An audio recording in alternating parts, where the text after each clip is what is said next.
It's time for the One Bar and Lupica Show, bringing you anything and everything Minnesota Vikings. Welcome to professional football. All right, welcome back to the One Bar and Lupica Show. I'm One Bar, and in today's episode, we're going to be previewing the Minnesota Vikings going to those very, very good and potent Seattle Seahawks. Yeah, they're potent on offense, but they are loose on defense, especially in that secondary. Hopefully that's something the Vikings can grab hold of and penetrate repeatedly. Yeah, you know what? Other teams have. We'll see what happens, but let's get into it. Let's get to know this Seattle Seahawks team quick. 4-0. They've beaten Atlanta, New England, Dallas, and Miami. Offensively, like we said, hot to the touch, ranking third overall, 416 yards a game, 303 in the air. So they put it up in the air, and defensively, they're turds. Yeah, a couple of those games you mentioned were very, very high-scoring games. The most impressive win was the one over the Patriots. That was a back-and-forth game that the Seahawks were able to pull out late. So, again, one of the top teams in the NFL right now, despite that horrific defense. They do have some new faces they brought on board this year. Tight end Greg Olsen, defensive tackle Cedric Ogbuehi, Bruce Irvin is back, Geron Reid, Porkchop Warmack, and they just signed Snacks Harrison, who every Vikings fan wanted to see the Vikings go and get. Snacks and big chance Warmack, he opted out. Bruce Irvin's on the IR, so we don't got to worry about those guys. But yeah, they brought in some new faces and just on their defensively quick. So they rank dead last, but they're third against the run. So it's all on their pass. They're pretty good. It's the injuries. They've had, Jamal Adams is going to be out. Marquise Blair's out. So they're down to some backup safeties. I think it's had some issues with their cornerbacks as well. So they've been bit hard by the injury bug, and it's hurting. They're swelling like when I get stung by a bee. That's all right. We've been hit by it too. So even Steven, as I like to say, why don't we take a quick trip around the NFC North? Well, looking at the old standings right now, Packers are still tops at 4-0, but the Bears, they were able to beat the Bucs last night, so they're 4-1. Yeah, Lions are turds. Lions are turds at 1-3, and the Vikings are turds at 1-3. So obviously the Packers right now, I would call them the class of the division. And the Chicago Bears, it wasn't really impressive last night. It was an ugly game, a lot of penalties, kind of gross, but they toughed it out. So I don't want to say the Bears are going to be a threat, but they look like they're decent. Yeah, it's just, we'll see what happens with those. I think they're going to taper out a little bit, but you never know. Do you hear something? What's that? It's the One Bar injury report. One Bar injury report, yes. So, like we said, they're thick with injuries. Jamal Adams has already been ruled out. We haven't seen the injury report today for the Seahawks yet, but guys who did not participate yesterday, obviously Adams, Thorpe, Lano Hill, their safety, and Jordan Brooks, their first-round pick. So they got some definitely question marks. Limited, they got some guys as well. Griffin is limited. Hyde's limited. Ayupati was limited. A lot of them. But really, Ayu what? Ayu go potty. The ones to keep an eye on. The cornerback Quentin Dunbar was limited as well. It'll be interesting to see if he plays. It'll be interesting to see if they let Carlos Hyde go. But already that big chunk with Jamal Adams is wonderful for the Vikings. We did see their injury report so far today, and thank goodness, Eric Kendricks was back. Limited. We'll see what happens. I cannot imagine this game if Eric Kendricks is not able to play. But very, very good news. He has a foot injury. Holton Hill was back as well. Thank God. Yeah, and KJ Osborne did not practice again. So all signs point to KJ Osborne not playing. But Eric Kendricks, that will be one to watch because that will be gross. And we'll talk about that. Yeah, more. he better play. So I taped that foot up. I don't know what you mean. Put a little air cast on and give him a peg leg. I don't care. Get him out there no matter what. So with KJ Osborne, that means it's going to be Chad Beebe returning those punts, probably having a huge role in offense. So the Chad Beebe show will be in full effect this Sunday. Prime time. Yeah. So let's move on. If you could name your one favorite Seahawk of all time, I think it's probably going to be the same as you said last year, but let me hear it again. It's easy. Yep. I knew it. Nothing else. I knew it. Hell of a book. Every year. It's like the only every grade from like 6 to 10, when you have to bring a book, I'll just bring this one every damn time. Freaking Boz. Max Headroom on the front. Yeah, I'm not surprised. It's the only book you've ever read. It is. I've read Bono's Bow. That's back there too. Didn't they have like 20 pages in really big font? Yeah, a lot of them were pictures. I'm going to go with, and maybe this is cheating, but I'm going to go Steve Hutchinson. Just one of the best guards to ever play. Started on the Seahawks. We got him with that controversial poison pill we shoved down. Actually, I think it was a rectal pill that we shoved up the Seahawks. Ass. He came here. He was amazing. He's one player I would love to have back on the Vikings. I don't care if he's lost 200 pounds. I still want him on our O-line. He would be better than what's out there right now. So that was, I don't know if was he the start of the whole pipeline from Seattle? I think he kind of kicked that whole thing off. Then they got mad and got Burleson. Then it just kept going. It kept snowballing from there. Yeah, they were trying to get the revenge with Nate Burleson and Sidney Rice and Heath Farwell, but nothing will ever compare to the Hutch coming home. The Hutch. Hutchski. Right. If you could take one Seahawk right now, strip him down buck naked, and put purple colors on him, who would it be? It's gonna be the same. It's Russell Wilson. There's no doubt about. He's the best quarterback in the league right now. He would take any team right now and make them an instant contender. I think the Seattle Seahawks without him are what, like a 7-9 team at best. I mean, he's 6 wins alone just for that guy. So easy peasy. Yeah, I had the same, and I don't think I need to add anything to that. He's on fire right now. He's always good, but this year he's brought his game up to a crazy ass high level, and it's too good. It's too good. Just, the way he drops those passes right where they need to be is unbelievable.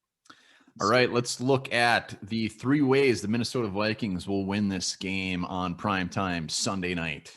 What do you got?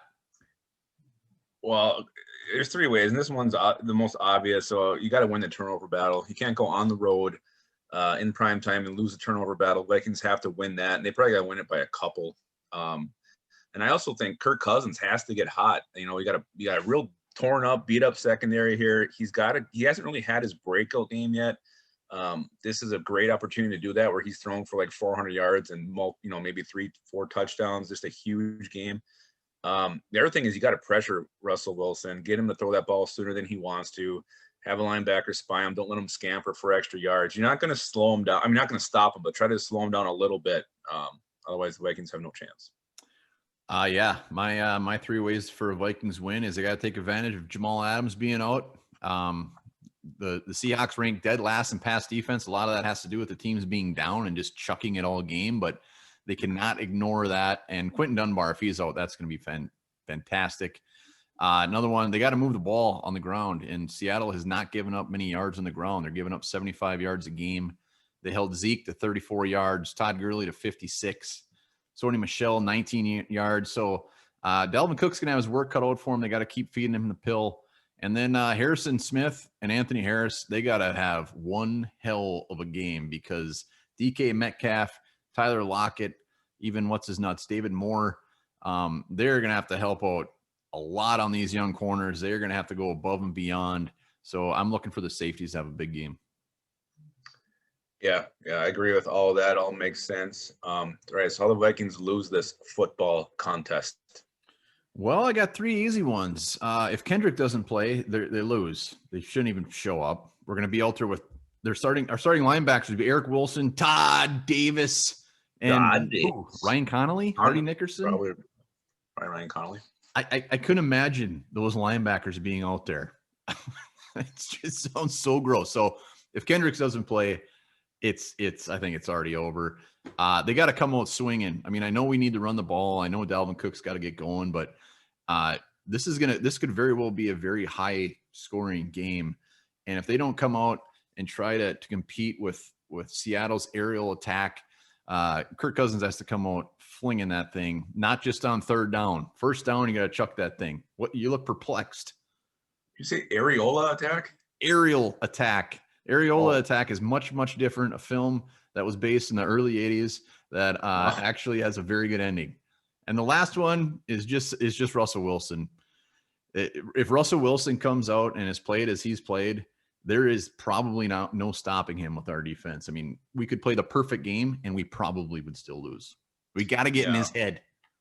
Yeah, and that's one thing. I had no pressure on Wilson. You can't give him time to find DK Metcalf and Tyler Lockett down the field. You mentioned already, you can't get the run game going. If Puna destroys Garrett Bradbury like he did the year ago, it's going to be gross. Puna Ford is a guy I'm really, really concerned about. Just he can do so much against the run. And the other thing, this is a game where I think the Vikings could definitely, I think they're going to be in it a lot more than people give them credit for or expect them to. And I can even see them having a lead late in the game, but they just can't figure out a way to finish this. If the Vikings are up by, let's say 6, and there's a minute left and Russell Wilson has the ball, I just, that's not going to be something I want to see. And it's still a young team, and I don't know if they've really figured out how to consistently finish games, as you've seen against the Titans back in week 3. Yeah, I think we're going to be able to tell right off the bat if we're going to be in this game. If they're coming off sluggish, if they're out there doing 2-3 and outs right off the bat, I think we're going to have a very good sense if we're going to be in this game within the first couple drives. Yeah, I completely agree. And I do think why would you not come out firing? Take your shots. You might as well. You're 1-3. Things are looking great for the year. You might as well play loose, have some fun, do things you aren't going to normally do. Go for it on 4th down. I mean, why the hell not at this point? No one's getting him a chance. You might as well. We've lost to the Seahawks 6 games in a row. I mean, at some point, something just has to go. I mean, we got to get a win eventually. This is it. Look at last year's game. We get that big turnover pick 6. You think the Vikings are going to finally, get rid of this jinx? And then they had that horse shit. I think it was the 3rd quarter where everything went bad. And then that 1 quarter just did them in and they couldn't recover. And, they came back and made it close. But hopefully they have a strong game from start to finish. Yeah, and if Zimmer and Kubiak, they got to get a little more creative, offense and defensively. They can't come out there rolling out the same old shit. They got to get a little nutty here against this team. You gotta put in some wrinkles to beat a team like Seattle, and maybe we get a surprising win if they do win this game. And 2-3 game win against Seattle, I'm gonna start getting a little more excited about the Vikings. Yeah, they win this game. It's an absolute season changer. You flip the script on how things are going, and all of a sudden everyone starts believing, everyone's buying in, and all of a sudden you start thinking you have a shot this year. But you dropped to 1-4. Gross. It's gonna be like what we thought a couple weeks ago, 6-win team at best. All right. So who's a possible game changer that we haven't talked about? Maybe we have talked about him, but who's the game changer my game changer? And this is for the Vikings, right? Either or. Oh, I'm going Kirk Cousins. Again, I alluded to it earlier. I think he's due for that big game. He hasn't had his breakout game yet. This is his opportunity to do that. He played pretty damn well against the Seahawks last year. He was not the reason they lost that game. I thought he played actually one of his better games against the Seahawks, especially on the road. So me, it's Kirk Cousins. I think he could have a huge game, damn near 400 passing yards, 3 touchdowns. I think he's my breakout guy. I'm going with the Seattle player that we need to contain, and that's Geron Reid. Reid is he's been a little bit of a menace in the middle of that defense, and we've had some issues with defensive tackles, as we know. So I'm hoping Garrett Bradbury can keep him in check, along with Mr. Dakota Dozier. But Geron Reid, if he gets up in our ass early, that's going to be an issue. Where did Geron Reid start with? I thought he always was a Seahawk. It was. Oh, why have him as new face? I don't know. Bold prediction time. What is your bold prediction for this game? My bold prediction is I can't use that one. No, I'm gonna say Vikings win it. That's my bold prediction. Bold. That's like pants shitting prediction. That is bold. Mine might even be bolder. I'm saying Herb Smith is going to have over 100 yards receiving. I think their secondary is going to be focusing on Thielen, Jefferson so damn much. I think this is actually a game where we sneak in some yards to our tight ends, and Herb is going to make me pay for the not very nice things I've been saying about him. Well, let's hope so. I mean, God, he's been so damn quiet. Not even that he's not even getting targets the last couple of weeks. So that's what's, to me, is the most disheartening or shocking. They're not even throwing the ball to him. So he's skinny, lanky, and he's been like a blocker who gets penalties. And need all the help we can get up front. It's like getting a thing of nachos and not eating the cheese. God, is that a thing? People do that? Do people not use Herb Smith Jr.? All right, that is our game preview. We're going to still have some more videos leading up to Sunday, and of course, after the game, our post-game review, studs, turds, all that good stuff. Hell yeah! And hey, aren't you taking the family up to the stables this weekend to look at the horses? No, I don't even know where our local stable is. Well, when you do, remember this: female horses, wink with their vaginas when they are horny.